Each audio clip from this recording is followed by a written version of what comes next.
Good afternoon, everybody. I hope you're all staying warm and dry and enjoying our lovely fall days that we've gone into. Yes, I am Commissioner Eileen Colwell. I represent District 6, which is White Lake and a good chunk of Waterford, but I am a member of the Healthy Aging Ad Hoc Committee. This committee was established early this year by the Oakland County Board of Commissioners with the intense purpose of determining what needs were out there, what gaps we needed to fill, and then to develop a strategic blueprint in order to do that. So some of the history, I guess, is like more than 10,000 people, believe it or not, turn 65 every day in the United States. And we're all living a bit longer and healthier lives, which is a good thing. But longevity is one of the greatest achievements of our modern lives. It certainly presents some challenges as well. So there's obviously things that we need to look at, like all sectors of the economy and society, including labor, financial markets, the demand for goods and services, such as housing, transportation, and social protection, as well as family structures and intergenerational connections. Back over a decade ago in 2008, we I believe, did our first senior needs assessment. At the time, we called it the Silver Tsunami Study, and we had a study group that collaborated for over a year to determine some of the needs to the related senior population, and came up with a report, the Preparing for the Silver Tsunami, A Wave of Opportunity. It had implementation in areas like economic impact, social services, housing, health, and active lifestyles. It's still essential that Oakland County devotes time and resources to plan for the opportunities of a growing population of older adults to ensure that we are not only adding years to life, but life to years. I think probably a lot has changed even in 10 years. Technology is a much bigger part of our lives, for instance, so that is an area that would obviously need to be addressed. The ad hoc committee contracted with Area Agency on Aging, otherwise known as AAA-1B, to help develop this strategic blueprint. It will serve as a plan to create a more age-friendly Oakland County that identifies challenges, concerns, and unmet needs of older county residents. And it will also describe opportunities, because there are opportunities presented by the aging of the population. And it will present a series of ad hoc committee recommendations for collective action that will be undertaken in a yet-to-be-formed community-level task force to implement the priority recommendations. In other words, this is kind of a 1-2 step. The ad hoc committee is kind of the first part of it, and then we're going to morph into this actual study group that is going to help produce the task force is going to produce the plan. And we came up with a great plan, actually, I believe 10 years ago, but I don't think that plan, much of it was actually implemented. And I would say that the intent this time is very different, that we do intend to listen to what the needs are and to figure out a way to meet these unmet needs, and to also take advantage of our senior population and the longevity. Certainly seniors have an awful lot to offer. So before I go, I'd like to give you instructions. We're going to hear a brief presentation from the area AAA-1B, Jim McGuire, on an opportunity for senior programming, and actually his team is here as well. This is a hybrid style town hall, so we have both in-person and online participants. For those of you in the room today, we ask that you write your comments or questions on an index card that will be brought to you by one of our staff. Online participants, please submit your comments in the chat of the Zoom meeting. Katie Wendell from AAA-1B will read all questions and comments, so both in-person and online participants will be able to hear them. But for the most part, we ask you to complete a survey, which will be used to address the challenge and opportunities created by the aging of the county's senior population. Finally, I would like to thank the Township of Independence Township for hosting us here today. And with that, I'd just like to say, Jim, Floor is yours. How are you today? Good, Good, good. We're gonna learn a lot today, I think. and so should I. Okay. Thank you. Morning, thank you. Good morning. I'm Jim McGuire with the Area Agency on Aging 1B. How's the sound coming through? Good. Good. You hear me okay? If I drop the mic, give me a message. But be careful which finger you raise, please. You want to take it the wrong way. First, I want to thank the Oakland County Board of Commissioners for this effort, which is taking a look at what are the compelling senior issues that we're facing in our communities, with the idea that there may be need for action to be taken to better address older adults in terms of achieving their quality of life, and for those that are struggling to try to provide some assistance to help them meet the needs that they have. It's a great thing that the county is doing, and I know that the county commissioners are committed to taking action based on what they hear from us. And so I'm really excited about this opportunity. What I'd like to do is to give you a little sense of what kind of issues the county is looking at, and some of the reasons and concerns that they have.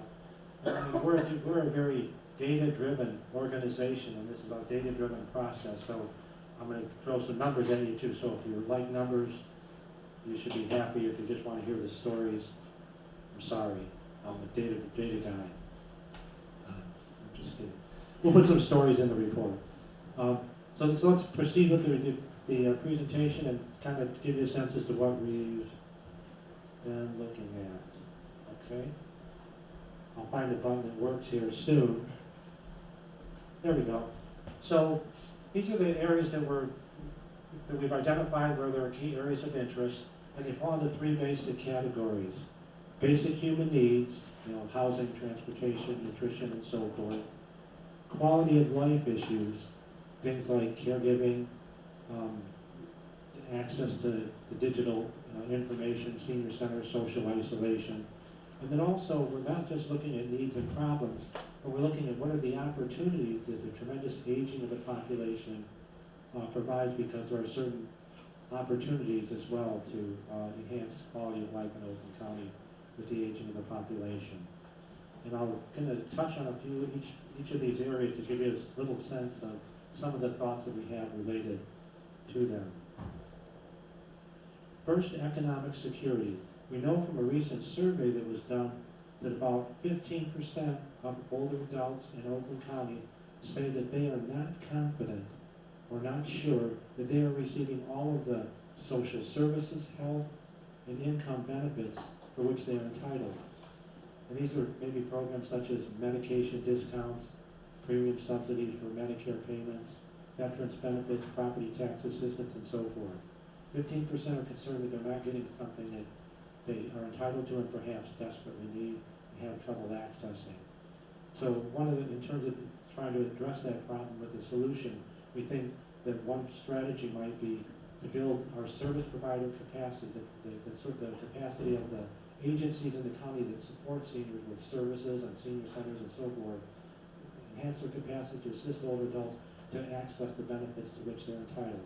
Know all about the benefits, know what the eligibility requirements are. When someone tries to apply, for example, for Medicaid health insurance, it's a tremendously complicated process. Unless you're a pretty savvy person and have strong support, a lot of people fail and qualify not because they aren't eligible, because they don't put the forms all right, they don't get things back in time, and so forth. There's a lot of effort that goes into accessing some of these benefits, as an example. So economic security is one. Elder abuse. Our survey showed that 1 in 13 Oakland County seniors in the last 12 months, from the time of the survey, experienced one or more abusive forms of treatment. It's not counting all the financial abuse and exploitation that goes on with the scams and so forth. 1 in 13 have experienced something. Now, this isn't to say that they're been badly abused or beaten. It's more things like, has someone touched you in a way that you don't want to be touched? Is someone supposed to be providing care for you and is not providing the care that's necessary? We ask people the actual types of behaviors and incidents that occur, whether they've experienced that, and coming up with this figure. And so in terms of what steps we can take to try to better prevent or help mitigate abuse, one of the ideas that we want the county to take a look at is to expand the SAFE program. The SAFE program, which stands for the Successful Aging Through Financial Empowerment, it's a program that provides older adults and family caregivers with financial education, one-on-one support for people who are really in serious difficulties, and help with recovery after they've been victimized, particularly from financial scams or exploitation, which is a very arduous and complicated process. And it's ironic because the developer of this program is Dr. Peter Lichtenberg, who's here at Northern County. And so we should take a look at, if this is one of our priority issues, maybe bringing this program to the communities in Northern County so that seniors can better protect themselves. Again, these are just examples of some of the issues and comments that we make. In terms of health, the health is a big area. Nothing, we're not getting on one little slide, but a couple little things that we look at are the fact that 80% of Oakland County seniors state that their health is good or very good. But that still leaves about 53,000 seniors who would rate their health as fair or poor. So we want to give in education the sense of the scope of each of these initiatives so that we can help prioritize. Another fact that's there is in August when we did the count at the area agency on aging, we had 768 seniors who are on our wait list for in-home services like personal care, respite, housekeeping, and so forth. And there's two factors to that. One is we don't have the dollars to help provide this subsidized care to pay for the aides to come in and provide the care for all those who need it and qualify. But secondly, even when we do have the money, there's a direct care worker shortage. Huge problem in this county that affects us, really affects all employers, but you talk about people who need help to stay in their home to live independently, it's a critical impact on a lot of people's quality of life to care for themselves. And so part of one of the things included in our recommendations would be to really find ways to support direct care workers by establishing career supports for this high demand workforce.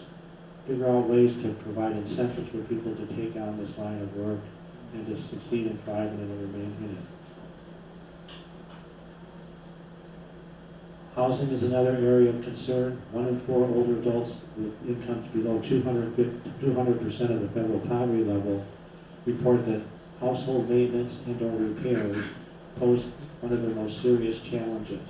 In fact, this is probably one of the biggest gaps in services that we've identified as people who need help with things like minor home repair, home maintenance, just to keep their homes well, to stay there. Community programs that provide low-cost or free home maintenance services are very limited in our county, and there's no county-wide program service for a lot of these programs, and oftentimes some of the programs, the local ones that are funded with community development block grant funds, have wait lists. So the main message in housing is if we want to preserve housing and have affordable housing, let's first look at helping the people who have good housing to maintain their housing stock and maintain their home or apartment as a viable housing option and look at working to reestablish supports like the countywide chore services program that would provide lawn care and snow removal service for low-income seniors. Senior nutrition is also an area we're looking at. In some ways, it's one of our best, most successful services because we do not have a wait list for Meals on Wheels in Oakland County. Even through the pandemic, where there was a huge surge in demand and requests for Meals on Wheels, thanks to additional federal dollars, we were able to and continue to be able to meet the needs. However, there are some gaps there. People who need special needs, special meals, medical meals, things like vegetarian meals, gluten-free meals, halal meals, and so forth. Our providers cannot meet the request for those types of services, so if that's something that you need in your diet, Meals on Wheels is not going to help you. That's a gap in service that we would like to try to potentially find a way to address. We had the same problem with kosher meals many years ago, and we were able to develop a way to get kosher meals out to those who needed kosher meals. Maybe we can replicate that best practice to some of these other meal issues. Caregiving, very important to support family caregivers who provide most of the care for older adults who have limitations, but there's a demographic challenge with this. And the problem is people 80 and older in Oakland County, that population will increase by 79% by 2030. On the other hand, the population of the age group that's most likely to be their family caregivers, those between 45 and 65, that population is going to decrease by 19%. So you got huge growth in the need, or the population of need, and a diminishing supply of the family caregivers that provide a lot of that informal support. So one of the things that we want to consider is ensuring that the family caregivers has access to training and other supportive programs so that they can better manage their caregiving responsibilities with the minimum amount of stress and cost to help them manage those responsibilities better and for longer periods of time. The digital divide, there's a lot of talk about broadband and all these types of things. Broadband is a senior issue now. We did a statewide survey and we found that 1 in 3 Michigan seniors are digitally illiterate, meaning that they don't have access to a computer, a smartphone, and don't have more access to the internet. Which I think the COVID issue with quarantining and so forth really taught us that there's a lot more services, particularly health services and medical services and telehealth, that can be and are going to be more part of the future of healthcare in this community. That really leaves that 1/3 of the senior population out of luck. And so it's something that we really need to take a look at. And I think one of the ideas we talked about is there are actually some programs here and there that can help people who have trouble affording what it takes to be digitally active, lower the cost and provide some low-cost alternatives. But nobody's really researching them, studying them, promoting them, and so forth. So maybe someone taking a good look at what's available and helping people know about it could go a long way. Senior centers are very important. They're not really a domain or an area of concern for our 37 senior centers, but they're so important because they provide, they're the tool with which we can use to try to engage to address so many problems. Things like social isolation, community education, health and wellness programs. Most of our senior centers have very strong health and wellness programs that can help us. And one of the things that we found in our survey of the county was an estimated 38,000 seniors reported that they would be looking to participate in group wellness or fitness classes, such as opportunities that are found at senior centers. So we need to try to bridge that gap between 38,000 people who want to participate in seniors programs at senior centers and the 37 senior centers that have that to offer. And another area is the training for senior center staff. There's no like college degree on running a senior center. It brings people from other disciplines, and we see this all the time. There are some senior center organizations that will provide training and certification for senior center operations. We found in our survey that 4 out of 5 senior centers have nobody on staff with that professional training or certification. We may want to assist those centers, because a lot of centers would like to see their staff trained, to maybe find a way to accomplish that. Social isolation, very big issue with the pandemic. 95% of older adults say that they have someone that they can tell just about anything to, or that they can count on for understanding. That's a key question if you want to know whether someone's socially isolated or not, and you have someone to talk to. And while we have that great number of 95%, that leaves about 15,000 seniors in Oakland County who would answer no to this question, and may be suffering from the consequences of severe social isolation. One of the things that we depended on in the pandemic was telephone reassurance and friendly visitor programs to reach out to people who we knew were isolated and to help them get through that very difficult time. But we don't have countywide services. Most of the programs are done by local senior centers, and they just serve their communities, so there are gaps in that countywide service, and we'd like to close those gaps. We also are talking to the county, we're sharing information with the county board and commissioners about the different roles that counties play in the services in their county. Some are very active with providing funding and actually providing county-funded services, county-delivered services. Others are more of a hands-off approach. The point is that there's the potential for the county to be a very strong influencer as to how strong the services are for seniors in the county. And we want to look at ways to try to tap that potential. Philanthropy. This is a headline that was in the Wall Street Journal a couple months back. The greatest wealth transfer in modern history has begun. And this is the massive wealth accumulated by older Americans, particularly baby boomers, who are transferring their wealth to heirs and to charity, people developing their estate plans. One study by Cerruti Associates estimated that between 2018 and 2042, approximately $9 trillion in wealth, trillion with a T, will go to philanthropic endeavors over that time period. Part of the idea is, can we do something to try to capture and encourage some of those dollars to flow to the organizations that support senior services, whether they be foundations or the nonprofits and so forth. And so one of the ways that maybe a strategy to look at would be to establish a foundation of endowed funds to raise money to make grants for senior services, so senior address senior needs and support innovations amongst our service providers. The silver economy. One of the things that always struck me was how many people who are approaching retirement anticipate starting a business in their retirement, starting a new business venture, and entrepreneurship. There's this perception that that's something for the young, but when you look at the statistics, entrepreneurs over 50 are almost twice as likely to be successful in starting their new businesses as people between the ages of 20 and 34. So it's not just a young person's game, and maybe we can look at ways to try to foster that interest in retirees to help benefit our economy with jobs as well as their own lives.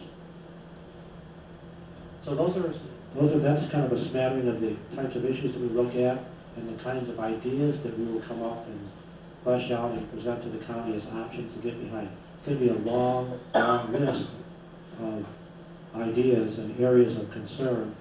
And the reason that we're asking you to complete the survey that's at your table today is to see what you prioritize. Is it housing? Is it transportation? Is it senior nutrition?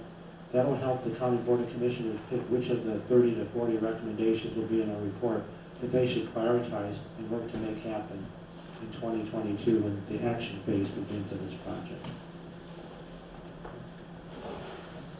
At this point in time, we'll take questions and look at questions that you've written in your cards. Katie, can you come up and... We don't have any cards for you, Brett. So we're interested in questions, we're interested in hearing your reaction to the comments that have been made today. And if you have ideas in terms of what problems should be focused on, or if you have ideas for solutions, we'd really like to engage you in some discussion and listen to what you have to say. Hi, everyone. Yes, if you have a card filled out, just go ahead and hold it up. And we're hoping to read those so everyone on the Zoom can also hear. And for those of you on the Zoom, you can enter into the chat, and then those messages are coming up to me as well. So we'll share things that are coming into the chat with the room as well. So I don't know if anyone has anything ready, or if you want to shout it out, I'll do my best to fully repeat it for everyone on the Zoom. Okay, I might as well start. Yes, Cam. With all the resources that are available within Oakland County, one of the biggest things that we find when we're interacting with our seniors is there's no one source that you can go to. Okay, the problem that a lot of seniors have is they don't know to go to AAA1B or to go to the American Red Cross. If there was one place that they could go that could then send them to where they need to go, that would eliminate a lot of the frustration and possibly help all of the organizations, because a lot of seniors don't have that information on the wall. It's usually when something comes up is when they need it. So that's something within Oakland County. As big as Oakland County is, there's a gazillion different things out there, and like Jim said, a lot of folks don't know that they're eligible for certain things, and they don't know how to navigate the system, and it's extremely frustrating. So if there was one thing that Oakland County ought to be looking at and addressing is, I can call 999 and that will get me to where I need to go. Okay, once I talk to whoever that person is, a distribution center that would then link all of the different resources that are out there, could be one of those things that could help make things a little bit better. I will summarize. Tell me what I missed for those on the Zoom. So the comment was about the difficulty in accessing information because there's not really a one-stop shop in Oakland County. People are calling different numbers, they don't always know who to call, and there's a lack of awareness about what might even be available. So having a one-stop shop would be helpful for seniors accessing information and making sure they're getting everything that they're eligible for. Yeah, that's something that I can address because the county actually brought that up in the Board of Commissioners committee that is working on this project. And what we're doing for the county is we're researching the different ways the county structure their support for the senior services delivery systems. And serving and talking to the counties around Michigan. We'll present a laundry list of the types of sort of models, if you will, of how the county can, and that's what we call it being an influencer, but how they involve themselves. So that'll be part of the process that the commissioners will take a look at and potentially address. Yes, if anyone has a card, you can hold it up and I'll. It's not my question. Oh, go ahead, you can ask your question too, I just wanted to remind everyone. Just to kind of carry what Pam was saying a little bit further, seniors like to talk to people. I mean, I think the younger adults, they're okay to push buttons 1, 2, 3, and 4. But when the seniors call, they don't understand that if you push button 1, you're going to get this department. They want to talk to a live person. That's difficult and that's probably very costly. But when you're looking at implementing a program, that might be one of the things that you would look at. Yeah, so the, repeating the comment was that seniors often want to talk to a live person when they reach out for resources.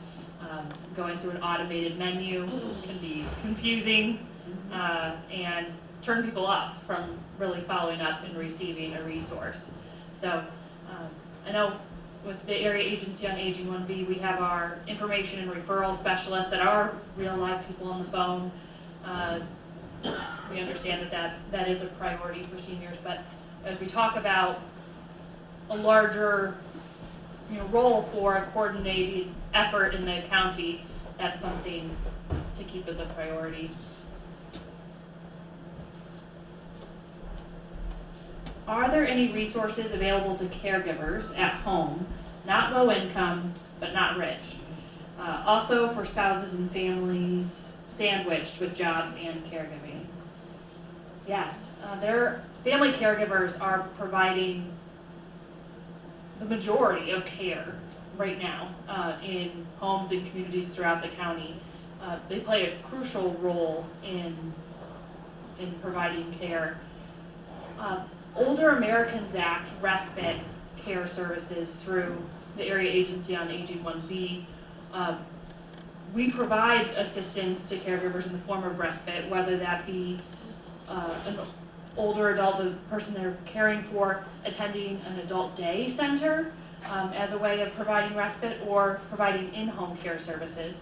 But it's important to note that those in-home care services do have a waiting list. They're prioritized by those with highest needs. So while there's not a means test, a specific income threshold where you're no longer eligible, we know that there are shortages there due to funding and then also due to the availability of paid direct care workers. We also do have caregiver support programs. There's information in the back. Like the Caregivers, We've Got Your Back tool, and then on our website there's a caregiver section with some evidence-based classes to help caregivers learn skills. As the person you're caring for, their needs change, you have to know how to provide care safely and appropriately. So we try to provide a menu of options for caregivers that way. Anything you want to add? We have the waiting list for in-home care services. Yeah, I mentioned that even though we have services, they're not always accessible because of that waiting list and unmet need for support. And just to clarify with the wait list, we try to, for the people on the wait list, to assess how severe their problems are or their access. So people who have been referred by Adult Protective Services in crises, we may put at the top of the list. People who have a lot of savings and a high income and family nearby, they may be placed in a tier of prioritization at the bottom of our list. So it's a waiting list, and it's not just first come, first served. We try to use our limited dollars. If we can only add a few more people on, those that we can assess to be most needy, which goes a little bit to your comment as well. I got a comment from the Zoom. There are so many resources already available. The biggest problem is that information isn't getting out into the community. This person loved the postcards that were sent out last year by the ad hoc committee. Would love to see more direct mailings. A senior section in the local free newspapers. Looking back at Kathleen in communications, if she has anything to throw. I would invite everyone to check out the Vitality section of the Oakland Press. We do partner with Vitality, and I'm hoping you, perhaps I should be doing this through my Katie. Yes, yeah, the Vitality section of the Oakland Press. Yes, it's a senior section. We do partner with Vitality on a monthly column, so we are submitting information on resources that folks can access through Vitality. So it's a great partnership for us. Yeah, so just repeating into Zoom that we partner with that Vitality section of the Oakland Press for a monthly feature with senior resources. But definitely an idea to follow up on more. Yes, sir. This is just maybe a follow-up to that. I think that's all well and good to get information, but there is so much information out there now. And you know what happens, and this goes back to my question, which is going to be all these robocalls, emails, scams that we get. We are so inundated with information that my wife and I really come to the conclusion, we don't even want to subscribe to anything anymore. Because you do, yeah, you get that information, but then you get 30 follow-up emails from that, along with everything else you're getting. And pretty soon it just becomes overwhelming. You know, my phone is full of emails and texts and stuff like that. Which every day I have to go through and cancel them out, sort them out. And then you got to try to sort that out from the information that you really need and have to process, you know, like your banking and your bills and stuff like that. So I think technology is becoming almost overwhelming, especially as you get older. And I don't know how, I don't know how you deal with it. I mean, I don't know how you really come to a good, you know, and it's something that's really occurring throughout the whole nation, not just, Yeah, so the comment was really that seniors especially are inundated with information right now, that even when you sign up for a resource that you think could be a good fit, then you end up getting more robocalls and more spam mail, and it's hard to sort through all of that bad information to find a resource that's really useful for you. And it's really easy for those scams to look credible. You can really understand how people end up in a tough financial situation because things look very legitimate, and it becomes hard to recognize what resources you can trust. And stopping those robocalls, which really are irritating, I don't know how to solve that either, but it is quite a problem. I don't know, don't look at me. So I'm gonna take the mic. If I knew, I'd sell it. I'll just add that Attorney General Dana Nessel has a hotline, and I think there's an online form you can complete if you are getting inundated. And she often says, she's held similar for seniors to be sure to report it, because if it's not reported, they can't do anything. So they can't always do something, but they can do nothing in a single level.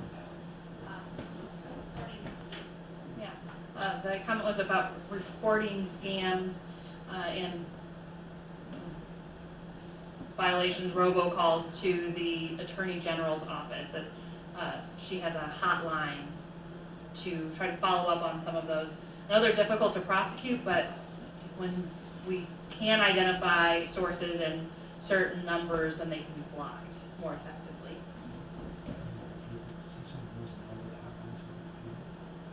Can someone in the back look up the number of the hotline, possibly?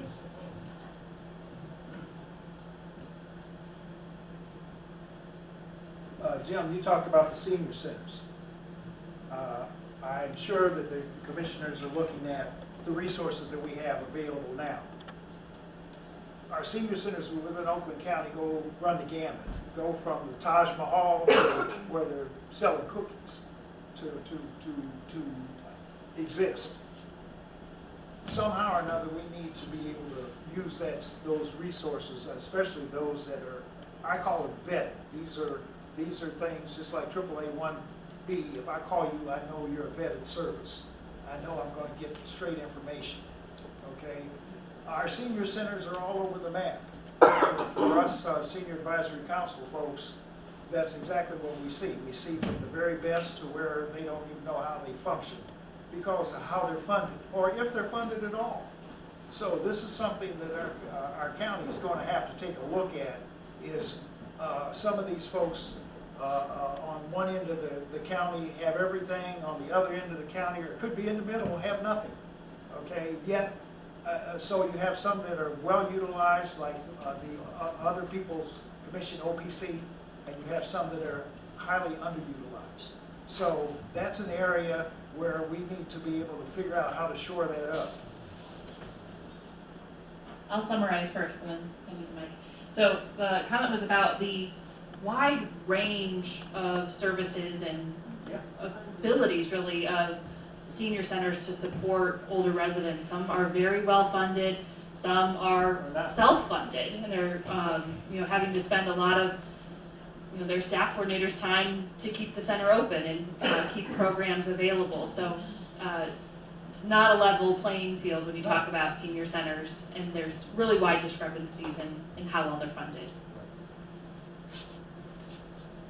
And I think that it'll be made clear in the report that there's a lot of advantages to strengthening the senior center's capacity to meet the needs of their community.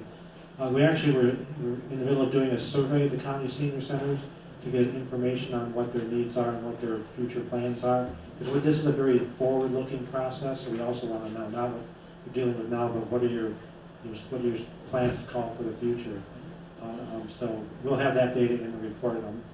Look at your senior coordinator in the back. I'm hoping that you filled out your survey for us. Did. He did. Okay, great.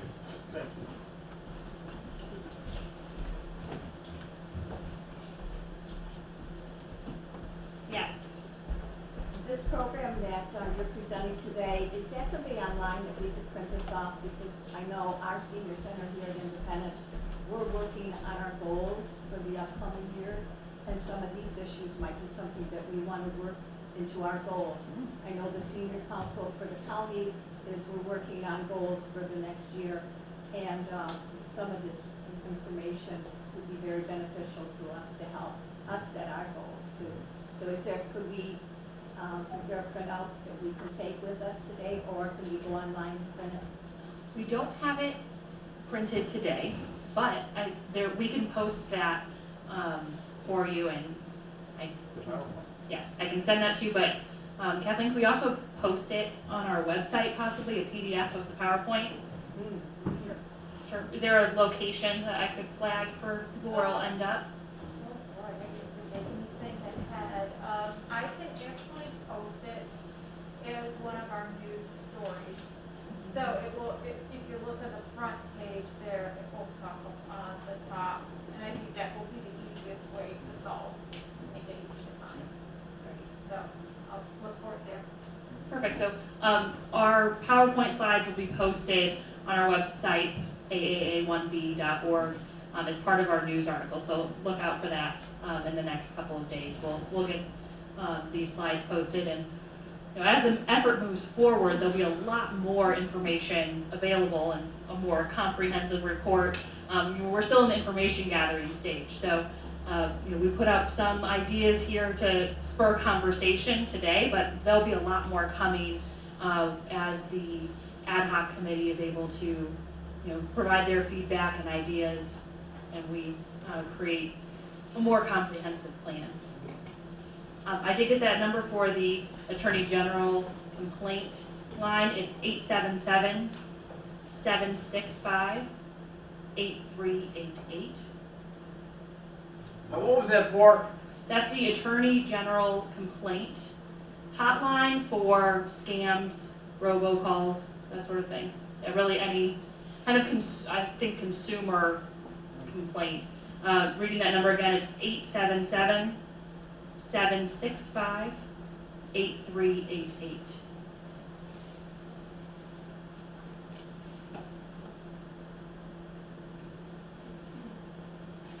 Now I had a question.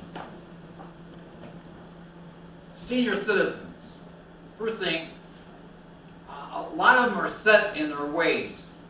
Not all, but a lot of them are set in their ways on the way they used to do things. But now there's a new technology out with new ways. And I think it requires expertise on somebody's part to explain to seniors this new technology and how it works better. But so far there's a void there in the middle. You know, a lot of the things that you had to say are important, but a lot of seniors do not understand that because they are happy with what they had. It works well for them.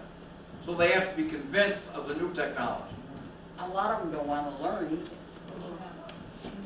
The comment was about the difficulty in adapting to new technology, and often older adults might not even think that it's worth it to learn, might not have resources to get internet access, to make the computer or tablet actually work for them, and then know how to use it effectively. That's the digital divide we were talking about, and it's changing so fast that it's difficult to keep up with and know what is even worth your time to learn.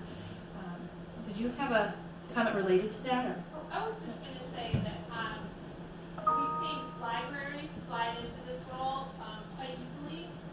They have iPads that they lend and will even show people how to use it, especially during COVID, where they were able to connect with grandkids, FaceTime. And like, that's all they need to know. That's all they wanted. That's all they didn't need to know all the apps, but they just needed to know how to connect and how does it work.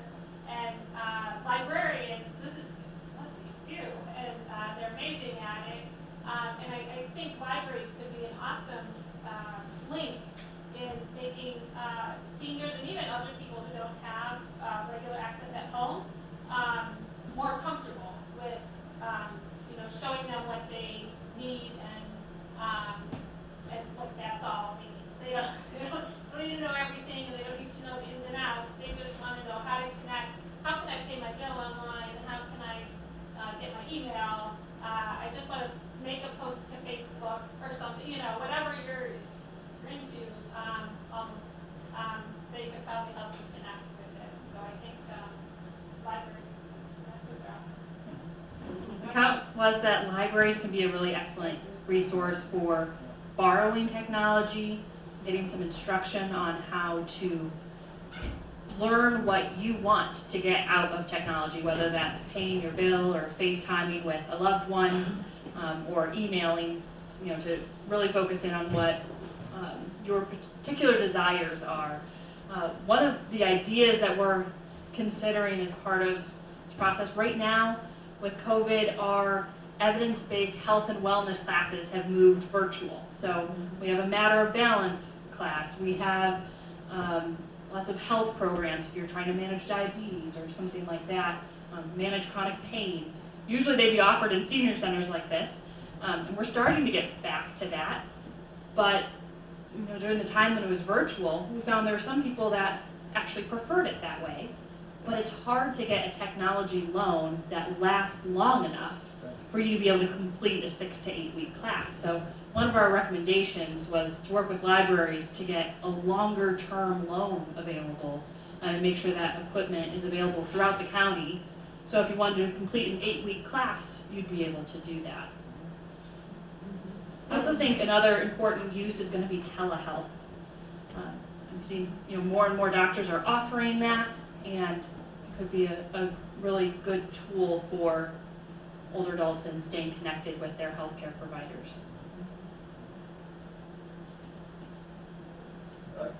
one of the things that seems, because of COVID, a lot of folks are really thinking outside the box, just like the AAA 1B converting to online classes. There doesn't seem to be a place where the best practices are. There are some really good best practices that our senior centers use, and the only way that people know about it is if they go out and they're asking specifically about it. There doesn't seem to be any place where I have no problem embracing something that you're doing and giving you credit for it if it prevents me from having to figure it out myself. But there are some really good best practices that could be utilized across the county, but there doesn't seem to be any place where you can, go to get those things unless you're actually going out and asking yourself about how did you do something, how did you make something happen, We don't have that. We have tremendous resources here. Sometimes they're not utilized appropriately, I guess, or as best as they could be.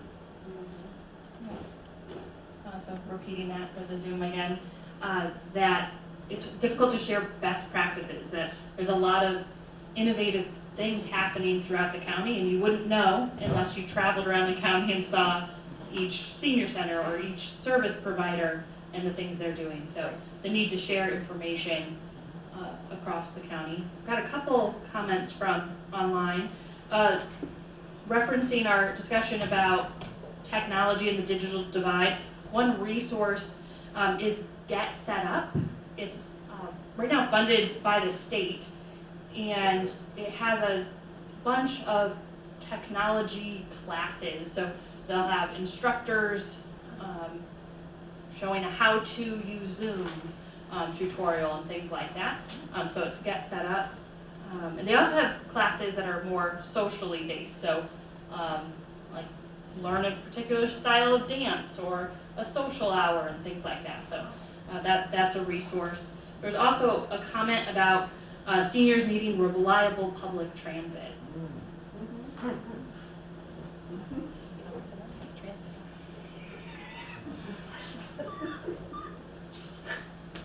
Commissioner, are you on the voter board? You want to take this? No, okay. Yeah, it's always an issue of being able to always get where you want to go. In ours, but interestingly enough, one of our survey questions was, do you have difficulty getting to places to go? Let me have you guess what the answer is. I'll give you three choices. Is it 6% of seniors say they have difficulty getting to places to go? Is it 15% that say they have difficulty getting to places to go? Or is it 20% answer that they have difficulty getting to places to go? 6%, 15, or 20? How many say 6? None. How many say 15? How many say 20? Okay. It's 6%. Yeah. And interestingly enough, we always think of the biggest unmet needs of transportation are in the far west and far northern parts of the county versus the southern. But there's really not a statistically significant difference between, because we divided the answers to the survey that we did to test for the differences in the non-urban parts of the county. The last time we did this was in 1987, and about 13% of seniors said they had difficulty getting places that they need to go. So we've actually made a lot of progress. For someone like me that's been watching this for years, we've actually made a lot of progress. I mean, WODA just is relatively new. I mean, that's a step forward. So I think that we are making steps forward, but there are more steps that we have to go. And there'll be a recommendation. SMART is very interested in providing creating a hybrid service that will be one of our suggestions or recommendations, where it's partly the advanced reservation type system that we have now, but if there's bus capacity, it could be a taxi-like service or Uber-like service where they may be able to, you call them today and they can pick you up or now they can pick you up in a half a minute. So SMART's piloting that. It's very successful. We'll be taking a look at possibly having that become commonplace throughout in other areas of the county. Thank you for that.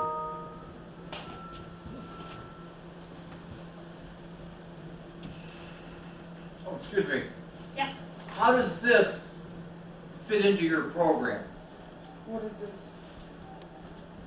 Social isolation. These were available here for taking.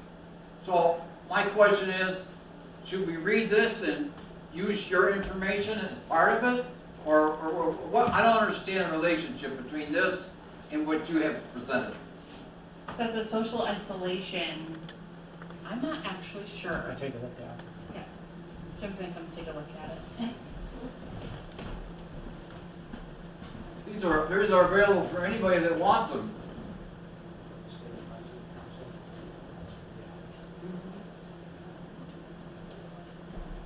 It's a state advisory council. Oh, the State Advisory Council on Aging. So there's a group with representatives from each area agency region across the state. So we're one of 16 area agencies in the state of Michigan. And they each year choose a topic of importance to older adults in the state of Michigan. And that was last year or 2 years ago. I'm not sure if they took a year off with COVID or not. They did a report on social isolation among older adults. So that was a statewide look at that particular issue. So with what we're doing, we're looking at that whole list of domains that Jim had on one of his first slides. And social isolation is one of 10 or so domains that we're looking at, in addition to health and transportation and those other topic areas. So that's a deep dive on that one issue. That'll be part of the plan that we put forward.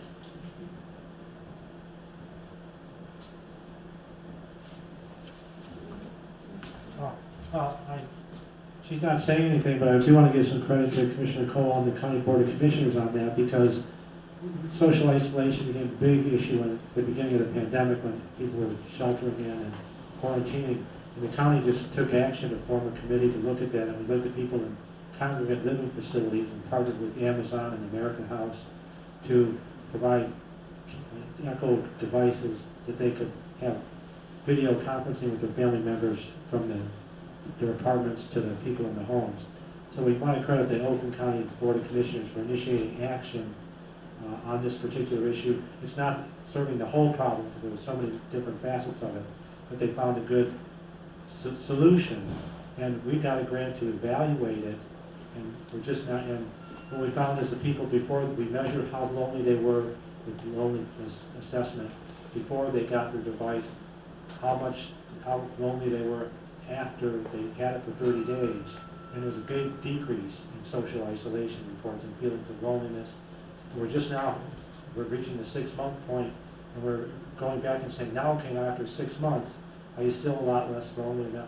And we actually had a bigger improvement after 6 months. So at least then when we finish the results, we'll be publishing it. But we've got to credit the Oakland County Board of Commissioners for taking an interest in this and helping us make some progress.